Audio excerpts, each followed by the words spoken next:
আমাকে যদি আপনি ইহুদি বলেন, কি বলেন? ইহুদি বলেন, মুজাফফর বিন মোহসেন ইহুদি বা ইসরায়েলের দালাল, এর সাথে আর একটা কথা যোগ করবেন, যদি আপনার মাথায় বল থাকে, আমি শিখাইতে আপনাকে বললেন যে মুজাফফর বিন মোহসেন আহলে হাদিসরা ইহুদিদের দালাল, এই কথার সাথে যোগ করবেন, যদি দালাল না হয় তাহলে আমি ইহুদির দালাল। কথা বুঝলেন? কথা কি বুঝছেন? আমি কথাটা ঘুরে বলতে পারবো, কিন্তু আপনিও বলবেন যদি মুজাফফর বিন মোহসেন আহলে হাদিসরা ইহুদির দালাল না হয় তাহলে আল্লাহ আমার উপরে গজব নাযিল করবে।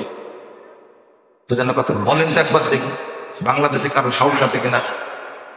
কথাটা কি বুঝতে পারলেন আপনারা? এটা বলেন আহলে হাদিসরা ইহুদিদের দালাল, যদি দালাল না হয় তাহলে আমার উপর আমার বউ হারাম হয়ে যাবে। বলেন তো, একটা বাক্য শুধু বাড়াই বলেন। ঘোষণা দিলাম, বাংলাদেশে যারা বলছে আমাদের গালি দিচ্ছে তাদেরকে এই বাক্যটা বলতে পারবেন যদি মাজায় বল থাকে। আপনি কি বুঝতে পারলেন? শুধু এটা বলুন, গজব নাযিল হবে।